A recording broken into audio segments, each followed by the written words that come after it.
La prima parte del processo Gesù si è conclusa con l'interrogatorio del professor Felice Donofrio da parte del pubblico ministero. La seconda ed ultima parte si apre con l'interrogatorio dello storico Giuseppe Flavio. Buon ascolto e buona visione. Invito il cancelliere a chiamare un altro test. La difesa chiama a testimoniare Youssef Ben Mattiau. Dichiari il suo nome, per favore. Youssef Ben Mattiau. Legga la formula del giuramento. Teste, moralem et juridicam culpam in me recipiens. Caput meo obligo ut verum dicere et nihil occultare quod compertum habeo. Avvocato, il test è in grado di esprimersi nella nostra lingua? Non saprei, chiediamo a lui. Lei se la sente di affrontare l'interrogatorio in lingua italiana? Sì, mi scuso per eventuali imprecisioni. Va bene, allora procediamo. Si accomodi. Ascoltiamo l'intervento dell'avvocato della difesa. Mi scusi, tutti gli storici lo conoscono come Giuseppe Flavio. Potrebbe dirci come mai? Ani Ivrid, io sono un ebreo. Il mio vero nome è Giuseppe, figlio di Mattia. Yosef ben Matitiau. Ma all'età di 30 anni mi è stata conferita, per meriti speciali, la cittadinanza romana dall'imperatore Titus Flavius Vespasianus e ho cambiato nome in Titus Flavius Josephus, che lei chiama Giuseppe Flavio. Grazie. Lei ha conosciuto personalmente l'imputato? No, sono nato circa 4 anni dopo la sua morte. Dov'era lei e cosa faceva nel periodo dal 66 al 70 d.C.? Ero in Palestina e da ebreo combattevo contro l'invasione dei Romani. Nel 1076, dalla fondazione di Gerusalemme, il vostro 66 d.C., durante il primo assedio di Gerusalemme da parte di Cestius Gallus, io comandavo una guarnigione presso Jotfat, altrimenti detta Jotapata, in Galilea. Riuscii a salvarmi solo io e fui messo in prigione e poi liberato. Durante il secondo assedio, quello del 1089, il vostro 70 d.C., fui impiegato dal generale Titus per convincere i miei compatrioti ad arrendersi. E dopo gli anni della guerra giudaica cosa ha fatto? Mi sono trasferito a Roma e ho cominciato a scrivere la storia degli ebrei, dalla più antica a quella più moderna, più recente, di cui sono stato inaugurale. Lei nel suo libro Guerra giudaica ricostruisce l'assedio di Gerusalemme nel 66 d.C. ad opera dei Romani, come lei ha detto prima, del comandante Cestio Gallo. Prego. Esattamente. Ce ne può fare una descrizione sommaria? Sì, guardi, ricordo che Cestius Gallus era sul punto di prendere la città. Gli abitanti di Gerusalemme erano stremati e dopo poco si sarebbero arresi, ma successe una cosa straordinaria, ancora oggi inspiegabile. Dopo una notte di fitta pioggia e tempesta, Cestius Gallus decise irrazionalmente di togliere l'assedio e ritirare l'esercito, e fu una decisione catastrofica per me. Ci può leggere questo dal suo stesso libro, nelle pagine che lei stesso ha scritto? Guerra giudaica, libro numero 2, capitolo 19, versetti 5:39 a 5:40. Guerra giudaica, libro 2, capitolo 19, versi 539-540. Se questi, Cestio Gallo, avesse insistito ancora un poco nell'assedio, avrebbe occupato ben presto la città. Infatti Cestio, non accorgendosi né della disperazione degli assediati né della favorevole disposizione del popolo, all'improvviso richiamò i soldati e, rinunciando nel modo più assurdo ai suoi piani, senza aver subito alcuna sconfitta, sloggiò dalla città. Quindi dopo il ritiro dell'esercito romano non c'era un motivo valido per abbandonare la città? Evidentemente no. E allora come mai i cristiani abbandonarono Gerusalemme per recarsi sul monte Pella? Chi o che cosa li avrebbe indotti ad un comportamento contrario a ogni logica? Non lo so. Ce lo può ripetere? Non lo so. Eppure una spiegazione c'è. Cancelliere, gentilmente, documento numero 15. Dal Vangelo di Matteo 24, 15, 16. Un giorno vedrete nel luogo santo colui che commette l'orribile sacrilegio. Il profeta Daniele ne ha parlato. Chi legge cerchi di capire. Allora quelli che saranno nella regione della Giudea fuggano sui monti. Ecco, queste sono le parole di Gesù. Come faceva, secondo lei, a sapere con 40 anni di anticipo la dinamica dei fatti relativa al primo assedio di Gerusalemme? Dinamica che lei stesso ha definito incredibile e inspiegabile. Ce lo dica. Guardi, non ne ho la più pallida idea. Ok. Veniamo adesso al secondo assedio di Gerusalemme, quello del 70 d.C., ad opera del generale Tito. Lei ha descritto in modo puntuale e circostanziato riguardo che i romani sconfissero i giudei e portarono così alla strana resistenza della città. Come mai? Sì, ricordo, purtroppo ricordo. I romani decisero che avrebbero preso la città per fame e così impedirono a chiunque nella città di uscire e ai rifornimenti di entrare. E per far questo circondarono la città di una grande palizzata di legno intorno. Così i giudei, ridotti allo stremo e privi di forze, furono obbligati ad arrendersi. Fu una catastrofe, un disastro, una carneficina senza precedenti. Cerchiamo di essere più precisi. Legga lei dal documento numero 16, capitolo 1, versetti 5 e 6, quello che lei stesso ha scritto. Frattanto i romani, pur avendo molto penato nel procurarsi il legname necessario, in 21 giorni avevano costruito i terrapieni dopo aver tagliato tutti gli alberi intorno alla città, come ho detto, entro un raggio di 90 stadi. Adesso le faccio vedere un brano del Vangelo di Luca. Cancelliere, gentilmente. Dal Vangelo Luca 19,43. Verranno su di te giorni in cui i tuoi nemici ti costruiranno intorno una fortificazione di pali appuntiti. Ti circonderanno e ti assedieranno da ogni parte. Allora, qui è sempre Gesù che parla, rivolgendosi alla città di Gerusalemme, ancora una volta 40 anni prima dei fatti che lei stesso ha descritto.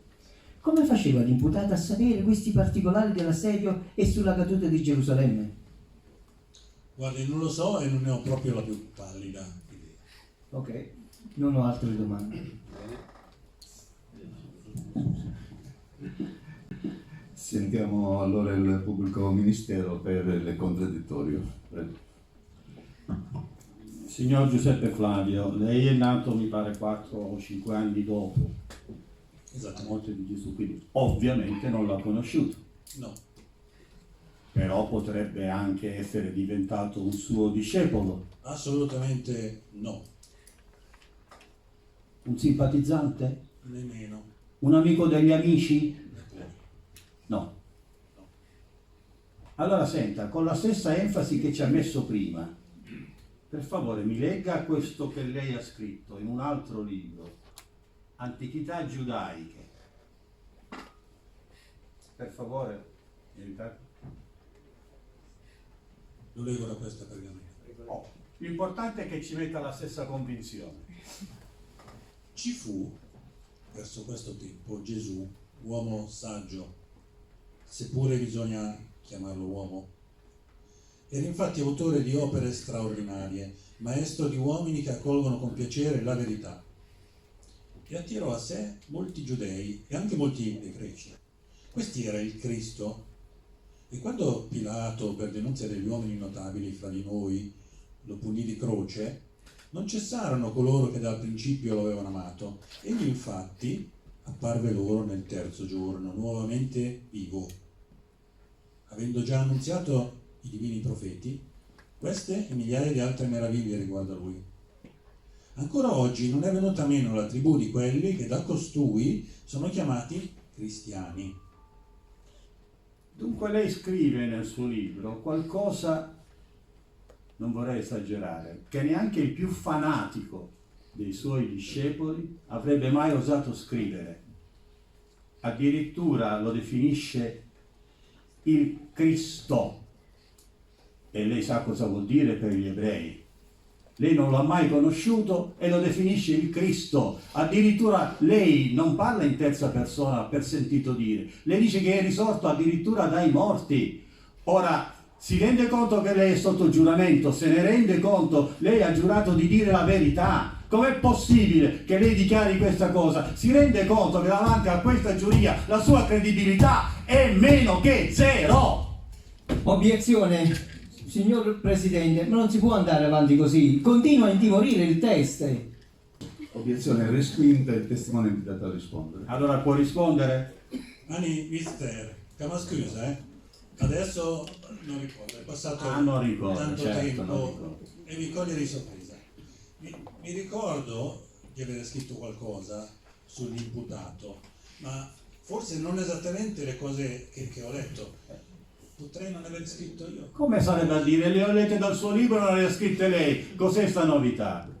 Vede, io sono vecchio, lei vive nel XXI secolo.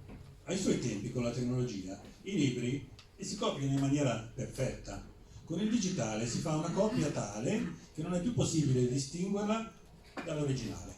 Ma ai miei tempi i libri si copiavano a mano, che possono confermare quello che ho scritto. Ad esempio, per dirne una, la tecnica di circondare di pali una città era molto usata all'epoca dai Romani, soprattutto nei casi di assedi con estrema resistenza. Ne parla già l'eccelso Gaius Iulius Caesar nel suo De Bello Gallico a proposito dell'assedio della città di Alesia nelle Gallie, ed è menzionata anche nel caso dell'assedio della città di Numanzia in Spagna ad opera di Cornelius Scipio Emilianus. Ci sono ancora i resti di questi assedi, potrebbe andare a visitarli, oppure potrebbe andare a Roma a vedere l'Arco di Tito, e se si decide per questa seconda ipotesi vada a farsi un giretto in via Cestio Gallo, zona tuscolana, giusto per assicurarsi che questo personaggio non me lo sono mica inventato io, sa? Va bene, d'accordo, io non ho altre domande. Cancelliere, chiami il prossimo test.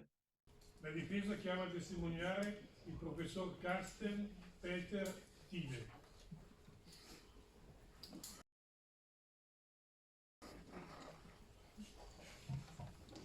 Per favore, legga la formula del giuramento.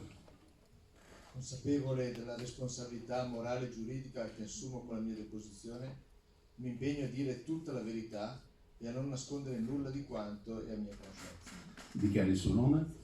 Carsten Peter Tide. E nel testimone si accomodi, la parola all'avvocato della difesa per l'interrogazione del test. Grazie, signor Presidente.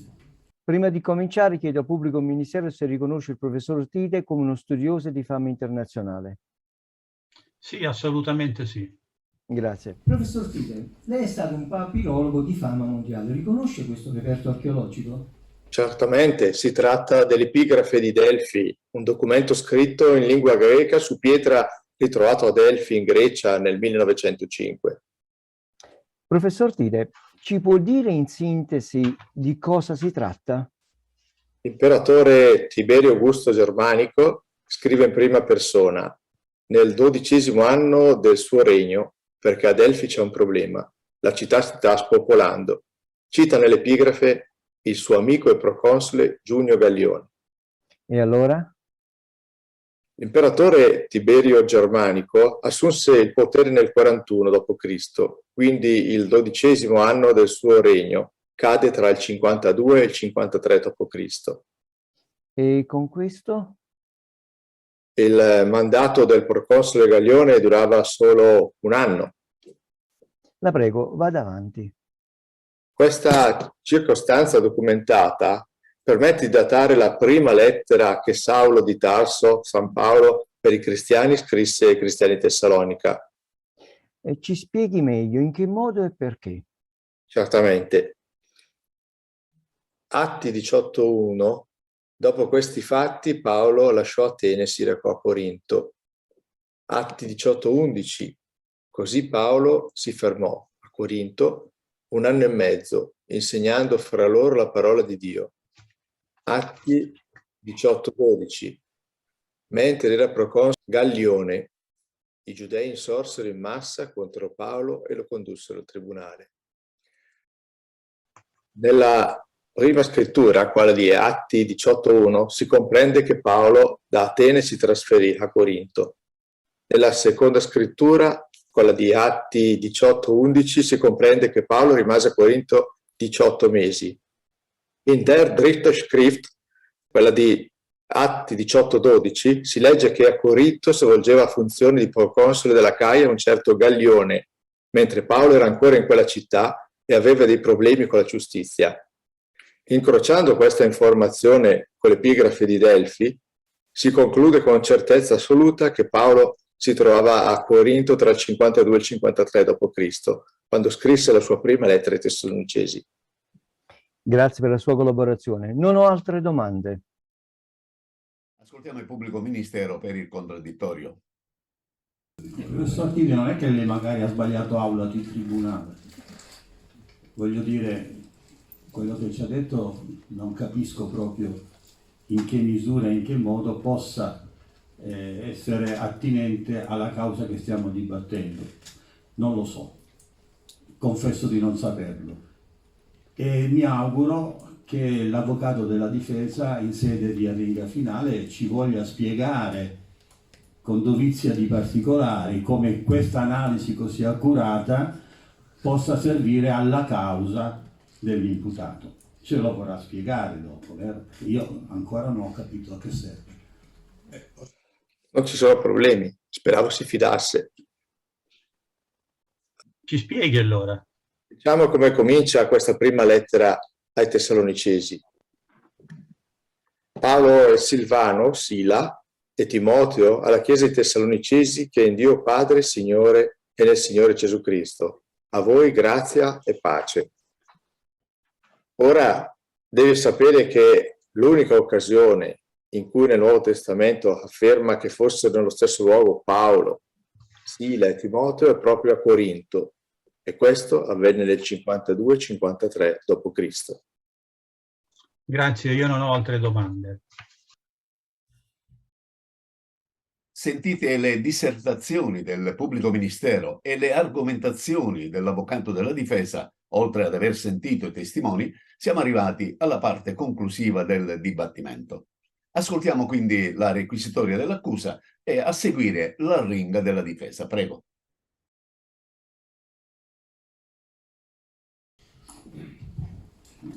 Se ricordate, l'avvocato della difesa ci ha invitato all'inizio, nella sua prolusione, a fare un viaggio nel tempo e nello spazio.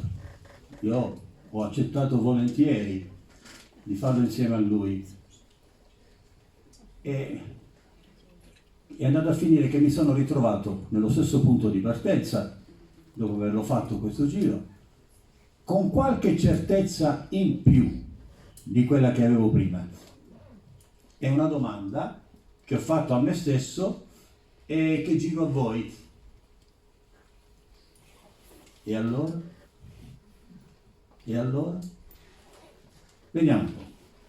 Nella prima tappa abbiamo conosciuto Maria di Nazareth, questa ragazza madre che vive come sospesa tra il cielo e la terra, la quale ci ha raccontato una cosa surreale, che ha concepito il suo primo figlio senza avere avuto, come si dice nel linguaggio, avere conosciuto biblicamente il suo uomo, si dice così?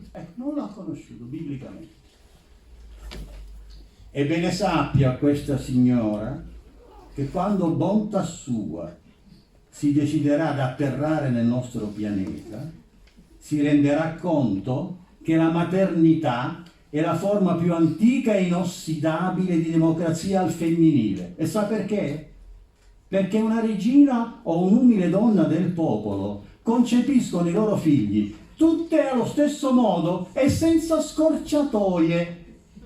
E questo perché le leggi della natura non fanno sconti a nessuno, neanche a chi pretende di essere la madre del figlio di Dio. Nella seconda tappa si è presentato il sacerdote Caiafa, il quale ci ha raccontato i particolari di quell'interrogatorio. Per carità, io non mi sogno di dire che che fu un processo fatto bene, ed è inutile adesso che i cristiani da 2000 anni continuano a lamentarsi processo farsa. Ma certo che lo è stato, ma il punto non è questo, non è questo, non aveva nessuna garanzia processuale, ok, bene, ma il punto è che per bocca dello stesso sacerdote l'imputato dice che si è scavato la fossa da solo quando ha dichiarato quello che ha dichiarato: vedrete il figlio salire alla destra della potenza del Padre.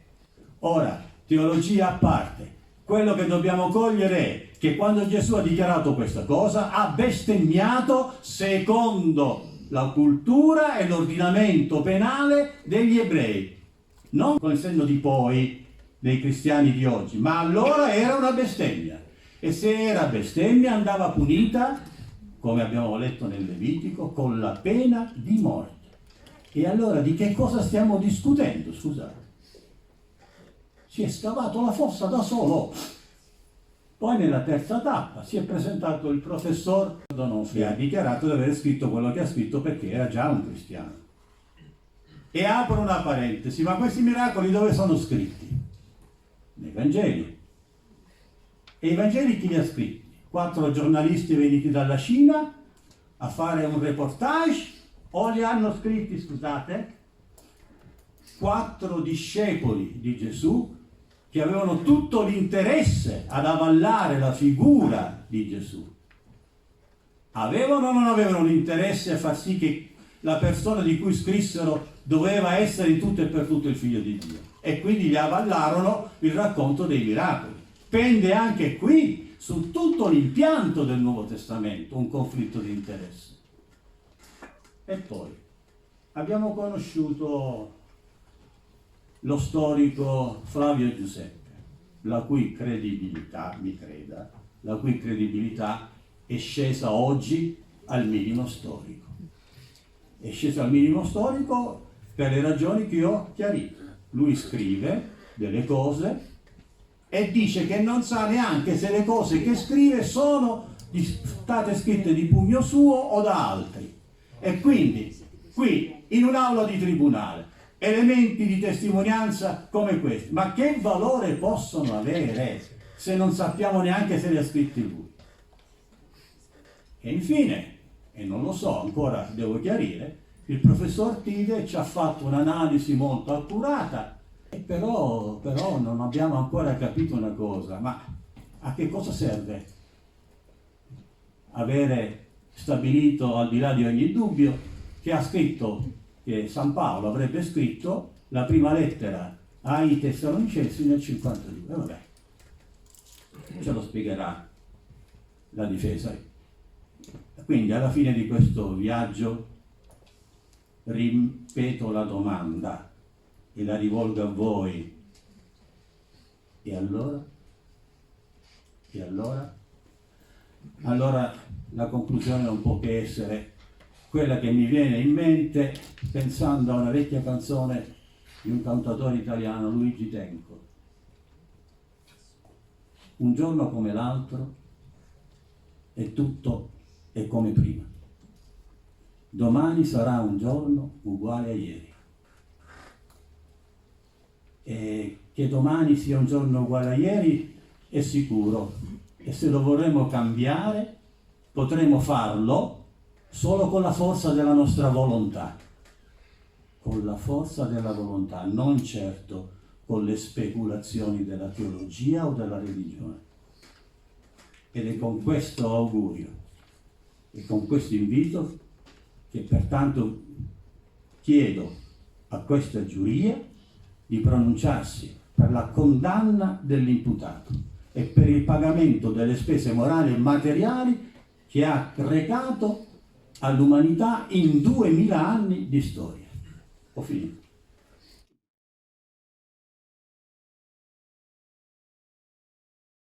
Ascoltiamo l'avvocato della difesa per la sua arringa finale. Gentili signori della giuria popolare, dopo aver ascoltato la requisitoria del pubblico ministero, devo dirvi che sono sinceramente preoccupato. Sono trascorsi solo pochi minuti dalla discussione dei testimoni e osservo che il pubblico ministero accusa degli inquietanti vuoti di memoria.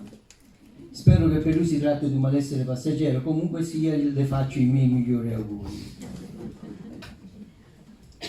Prima dell'inizio di questo dibattimento, accusa e difesa hanno accettato e condiviso l'impegno di lasciare fuori da quest'aula la teologia e credo in tutta sincerità ed onestà di aver onorato a questo impegno. Tuttavia è doveroso fare un'affermazione di principio che non appartiene all'ambito della teologia e della madre di tutte le questioni, potremmo dire la causa prima, cioè Gesù di Nazareth, figlio di Dio, non è un incidente ma una necessità della storia. È da qui che dobbiamo partire. Tutto il resto è la sola logica conseguenza di questa affermazione. Ma vediamo adesso il perché.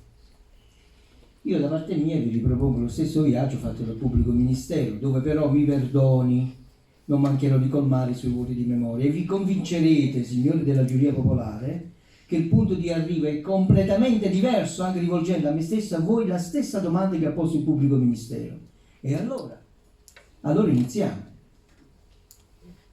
In primis, Gesù di Nazareth nasce come un figlio primogenito di una famiglia del tutto normale, gente povera, ma laboriosa e con forti sentimenti religiosi. Nascono altri figli e figlie, ma Gesù primogenito ha qualcosa di diverso, potremmo dire di straordinario.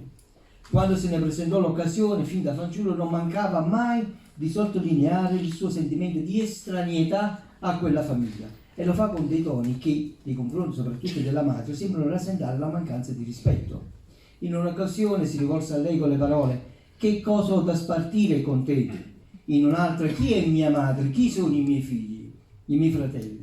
Beh, sono espressioni insolite che di rado un figlio userebbe nei confronti della propria madre, senza dimenticare che a solo 12 anni sulla via del ritorno lascia la comitiva senza neanche avvisare i genitori e se ne sta lì buono, tutto tranquillo nel tempio per ben 3 giorni. Poi quando viene finalmente rintracciato dai genitori angosciati e preoccupati, non ci pensa nemmeno di scusarsi e dice semplicemente con tutta tranquillità che il tempio è la sua casa.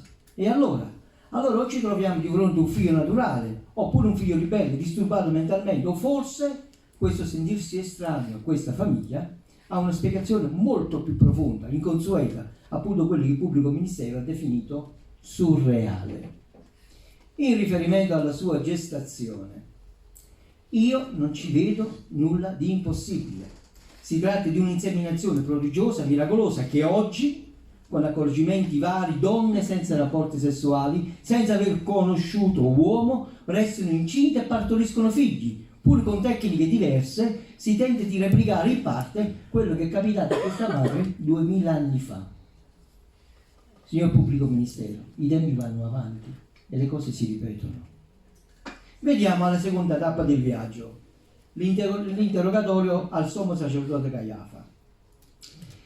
Ebbene signori, il problema sollevato dal pubblico ministero qui non si pone neanche. Nessuno si sogna di contestare il diritto alla legittimità della condanna dal punto di vista della legge di Mosè. La questione in questo caso è un'altra. Il sommo sacerdote ci ha raccontato e ci ha riconfermato più volte che durante quell'interrogatorio si cercava qualche accusa, ribadisco, cercavano qualche accusa, perlomeno una, che inchiodasse Gesù. Ma non ce ne furono, non furono trovate e fu un vero colpo di fortuna per l'imputato che la offrisse da solo con quella che il sommo sacerdote ha definito bestemmia, tra le virgolette. Vi ricordo che per la Costituzione europea e buona parte per quella mondiale l'imputato è considerato colpevole, è considerato innocente fino a che non viene provato il contrario. E questo principio lo troviamo anche nella legge mosaica e il sommo sacerdote ne era a conoscenza e lo sapeva e lo ha dimostrato quando ha affermato con le sue stesse parole: dapprima lo incolpammo di falso. E poi ha aggiunto: avevamo anche convocato dei testimoni contro di lui, che poi quei 2 testimoni si rivelarono discordi. Ovvio, erano falsi. E già solo questo imponeva a quei custodi della legge, per quello che era la loro legge, da rispettare, far rispettare il divieto di non procedere nei confronti dell'imputato, per mancanza di almeno, ribadisco, almeno 2 testimoni concordi. Ma non ce ne furono. E in questo processo, per usare le stesse parole del pubblico ministero che ci ha ricordato, non ci furono garanzie processuali. Solo questo già bastava per annullare quel processo farsa. Ma poi, se ci riflettete, se Gesù per la classe sacerdotale era un impostore, colpevole, e allora non sarebbe stato sufficiente presentare al Sinedrio l'uomo cieco, che dapprima era stato miracolato da Gesù e poi riscoperto che in realtà era sempre stato cieco? Lo stesso si poteva fare per il sordormuto, il paralitico, e così via potremmo continuare. Questo avrebbe dimostrato che Gesù altro non era che un impostore, un ciarlatano che circuiva la buona gente con i suoi trucchi da paracone. Ma nulla di tutto ciò è avvenuto, semplicemente perché era tutto vero. E il sommo sacerdote, messo alle strette, deve importare sull'opinione e il giudizio che la classe sacerdotale si fecero di Gesù, che sono fortemente prevenute e tendenziose. Ma deve importare una sola cosa: quelle guarigioni ci furono, sì o no? Abbiamo una sola risposta, che non è suggerita dalla fede, ma dai fatti, ed è sì. Anche il sommo sacerdote Caiafa è stato costretto a confermarle. Nella terza tappa del viaggio abbiamo ascoltato il resoconto scientifico delle guarigioni da parte operate da Gesù, come sono state analizzate e viste da un medico, il professor Donofrio. Lui afferma che non possono esserci dubbi sulla vericità e storicità di quei racconti. Eppure il pubblico ministero solleva dubbi di validità, in quanto l'analisi clinica del professore sarebbe a suo dire viziata dalla dichiarata professione di fede cristiana dello stesso. Peccato che non ci abbia indicato nel corso del controinterrogatorio in quali punti e come una tale analisi risulterebbe viziata dai preconcetti religiosi del medico. A dire il vero, una soluzione il medico l'ha suggerita, ed è quella che il pubblico ministero dovrebbe mettersi a studiare, ma lui ha risposto che non ha tempo per rimettersi a studiare. Benissimo, ci può stare.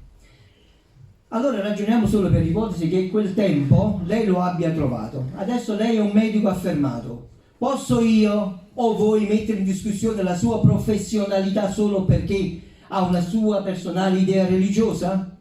Assolutamente no. Nessuno ha messo in discussione gli studi di Galileo, le leggi del moto e della gravitazione universale di Newton solo perché quest'ultimi erano di forte fede cristiana. Anzi, queste leggi ci hanno permesso di volare, di andare sulla Luna, e non hanno perso la loro validità solo perché gli sclopitori erano cristiani. E questo principio resta valido per tanti scienziati dove la fede cristiana non ostacola i loro studi, o meglio, i loro studi non sono viziati, per usare un termine adoperato da lei, signor pubblico ministero, dalla loro scelta di fede.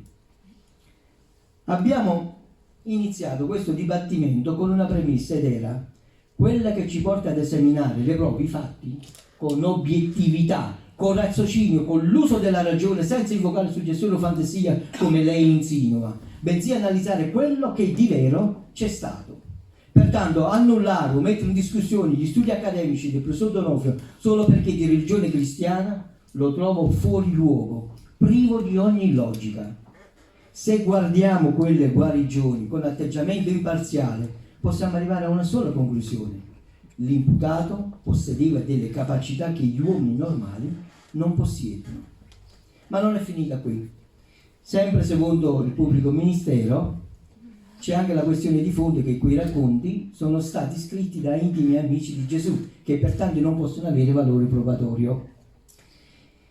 È imbarazzante per me doverlo notare, ma se il pubblico ministero avesse letto i Vangeli non avrebbe avanzato queste insinuazioni. Le sue sono state semplici citazioni frammentarie senza una coesione logica. Il Vangelo non è l'epopea gloriosa di 12 eroi senza macchie e senza paura, non è un fotoromanzo costruito a tavolino da 4 impostori in cerca di notorietà, è esattamente il contrario. Vi si racconta che uno di loro tradì per paura Gesù per ben 3 volte, che i 12 non riuscirono a vegliare insieme al maestro, che all'arrivo dei soldati se la diedero a gambe, che litigavano continuamente come bambini per un primato. E in più si affida la notizia del Gesù risorto alla testimonianza di 2 donne che per la legge e per il contesto ebraico la cui parola di una donna vale meno che zero. E allora accettiamo i Vangeli per quello che sono, cioè la cronica imparziale, a volte impietosa, da diversi punti di vista sui fatti relativi a Gesù di Nazaret e i suoi seguaci. Non c'è la classica polvere sotto al tappeto, i fatti vengono presentati nudi e crudi come realmente sono accaduti, senza veli a volte anche imbarazzanti nel trascrivere le mancanze degli stessi protagonisti. Ma vorrei ricordare al pubblico ministero, di cui lui sa molto bene, che oggi per testare l'attendibilità di un testimone si applicano le tecniche, quelle conosciute come analisi di dichiarazione forense, che permette di analizzare le varie dichiarazioni dei testimoni oculari, incrociandole si arriva alla conclusione di chi è colui che mente e di chi dice la verità. In riferimento alla cospirazione da non avere valore probatorio, come vorrebbe il pubblico ministero, è risaputo da studi, fonti e fatti che la cospirazione è successo quando è coinvolto un numero ristretto di persone. È più facile che 2 persone mantengono il segreto rispetto a 20, e questo è il vero problema con le teorie cospiratorie connesse agli apostoli del primo secolo. Se non sono stati fin troppi. Si ricordi che ai miracoli dei pani e dei pesci presenti erano più di 5.000 e in altre occasioni i testimoni erano centinaia. I presenti in quei fatti sono stati fin troppi per parlare di cospirazione, e quello che è peggio, quei testimoni, per sostenere quello che hanno visto e udito, hanno subito pressioni inimmaginabili, sono stati torturati, messi a morte. Però la cosa interessante è che nessuno di loro ha mai ritratto la sua storia. Quindi l'idea che questa del primo secolo sia una cospirazione è davvero irragionevole. Ed è la stessa cosa che vale per i 4 Vangeli, che appaiono in prima battuta discordi, però con gli stessi studi si è giunta alla conclusione che in realtà è un unico racconto, visto da prospettive diverse, che nel loro insieme rende la storia molto più forte e molto più credibile. E questo è valido anche per la 4ª tappa, dove abbiamo ascoltato la viva voce del resoconto storico Giuseppe Flavio, relativa ad alcune fasi del primo e del secondo assedio di Gerusalemme. E le abbiamo confrontate con quanto ha dichiarato l'imputato 40 anni prima dei fatti narrati. La conclusione senza ombra di dubbio che l'imputato, Gesù di Nazaret, possedeva straordinarie capacità profetiche. Presidente, posso intervenire? Mi dà la parola un attimo? Chiedo scusa all'avvocato, ma non posso tacere. Normalmente avrebbe la facoltà di replicare all'avvocato della difesa una sola volta alla fine del dibattimento. Le viene concesso eccezionalmente se serve a confutare gli argomenti dell'avvocato della difesa. Prego. Ma quando l'avvocato della difesa cita la profezia secondo cui i cristiani dovevano abbandonare la città di Gerusalemme, ecco, può leggerla per favore? Dal Vangelo di Matteo 24, 15, 16. Un giorno vedrete nel luogo santo colui che commette l'orribile sacrilegio. Il profeta Daniele ne ha parlato. Chi legge cerchi di capire.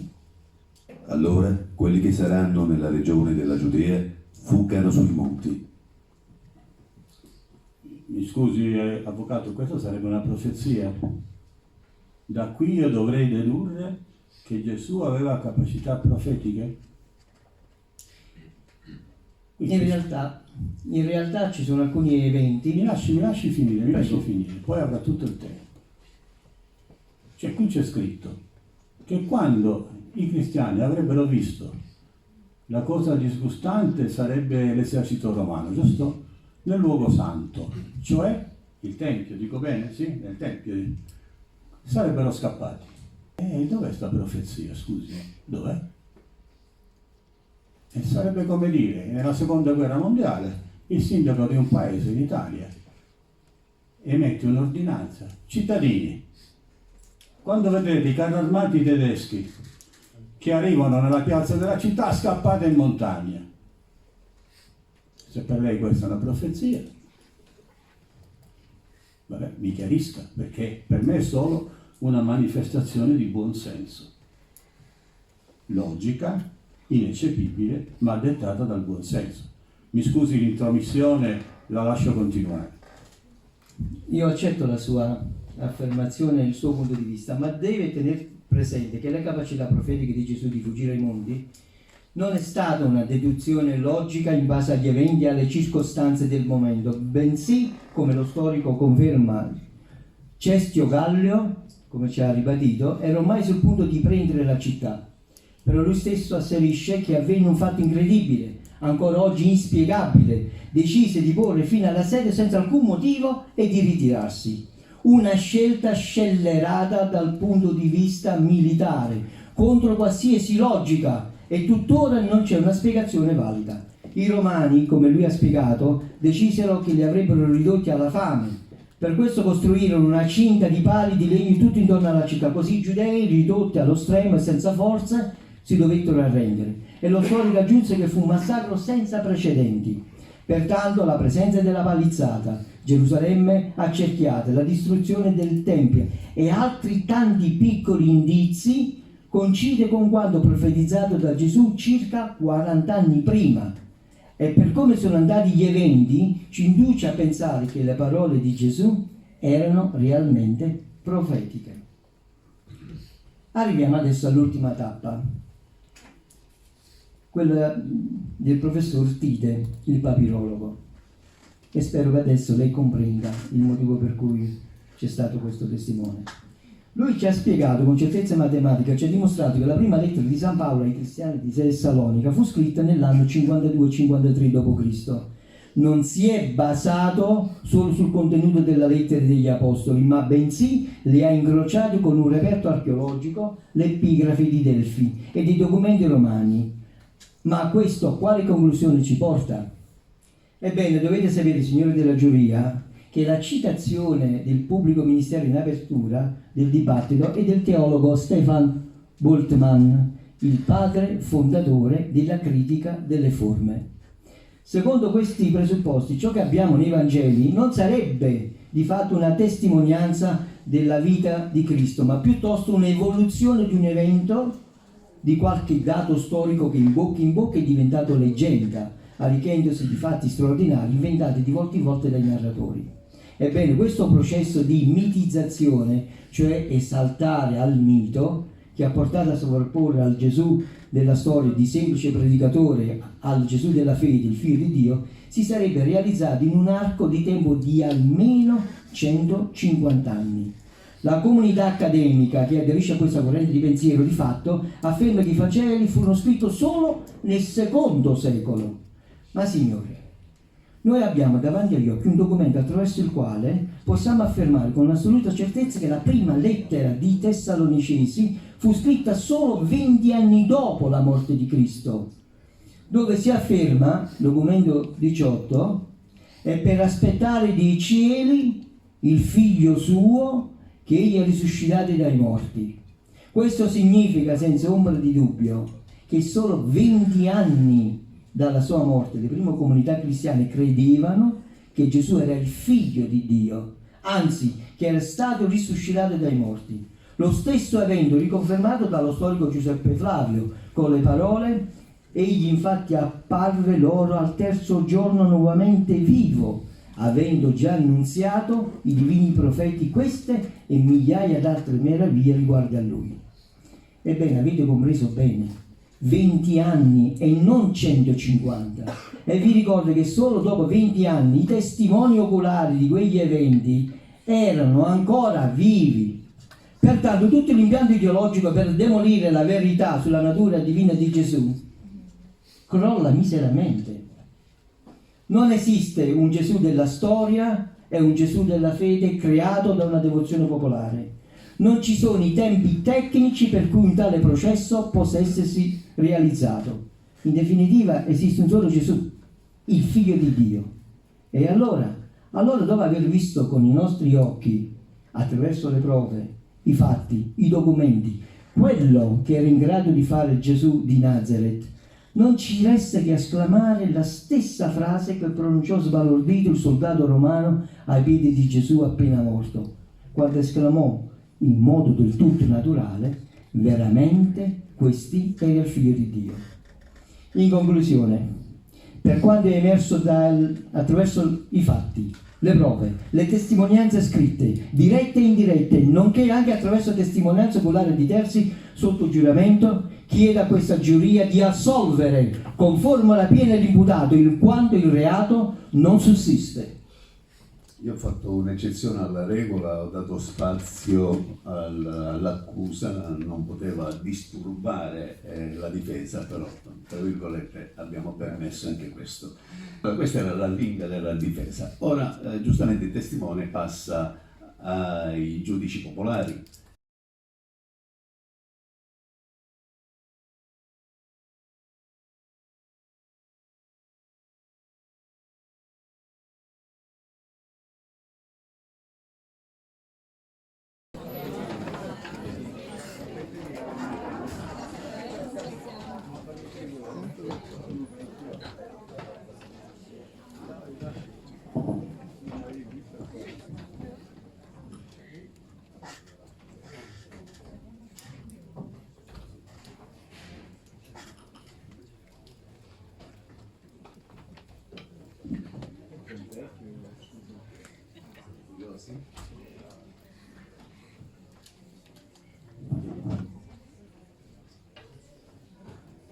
Lettura della sentenza emessa da questa giuria popolare.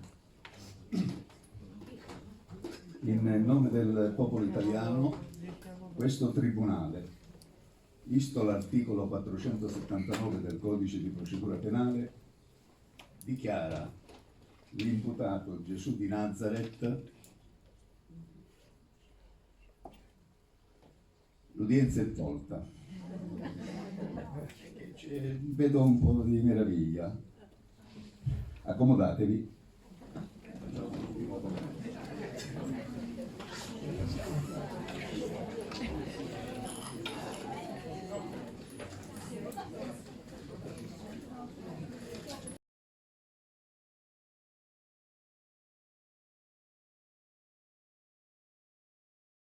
Il processo non è ancora terminato. L'udienza è tolta, ho detto, senza aver detto però se l'imputato è stato ritenuto innocente o colpevole. E non poteva concludersi diversamente, perché ciò che veramente conta non è ciò che pensa la maggioranza delle persone sul conto di Gesù, ma ciò che ciascuno di voi pensa e crede individualmente. Una cosa è certa, così mi sembra. Se all'inizio di questo processo vi siete spogliati di ogni pregiudizio, uscendo da quest'aula, la vostra personale decisione l'avrete presa sulla base di ciò che avete ascoltato. Ma se in cuor vostro avete deciso che le prove presentate dalla difesa siano sufficienti per ritenere Gesù veramente figlio di Dio, bene, siate coerenti con questa decisione uscendo da qui. E se invece ritenete che non lo siano, avete comunque assolto al dovere morale di cui parla la Bibbia in un salmo, il 10° salmo, verso 4. Recita così: nella sua superbia, cioè l'orgoglio, il malvagio, cioè chi è insensato o manca di saggezza, non fa alcuna ricerca. Si limita a pensare: non c'è Dio. Il miglior modo per concludere questo lavoro è citare un pensiero scritto da Blaise Pascal, un filosofo francese che è stato anche un teologo. Ebbe a scrivere: c'è abbastanza luce per chi vuole credere e abbastanza tenebre per chi non vuole credere. Finisce così la ricostruzione del processo a Gesù, un fatto che ha cambiato la storia dell'umanità. Grazie.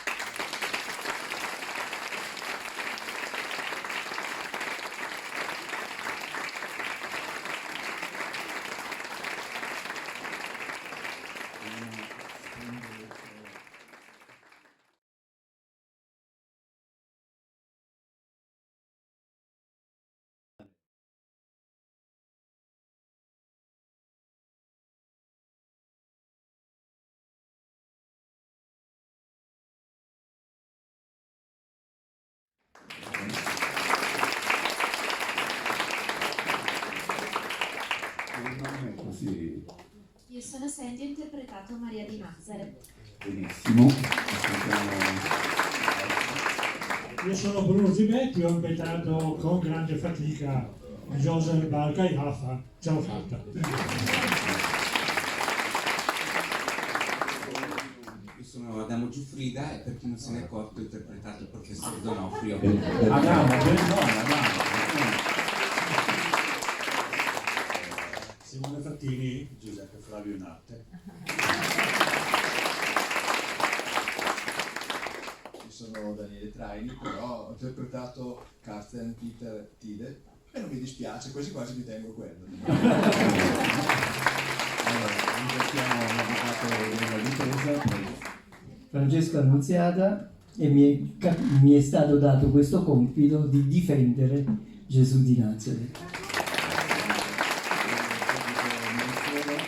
Mi conoscono in attesa del suo arrivo, ci siamo già presentati, mi chiamo Ferdinando Catalano, non posso dimenticare né voglio dimenticare che a questo lavoro ha contribuito preziosamente il dottor Francesco Arduini, che è qui in aula, teologo, che mi ha dato preziosi suggerimenti e consigli su alcuni aspetti di carattere appunto teologico e storico. A lui va il mio sincero ringraziamento.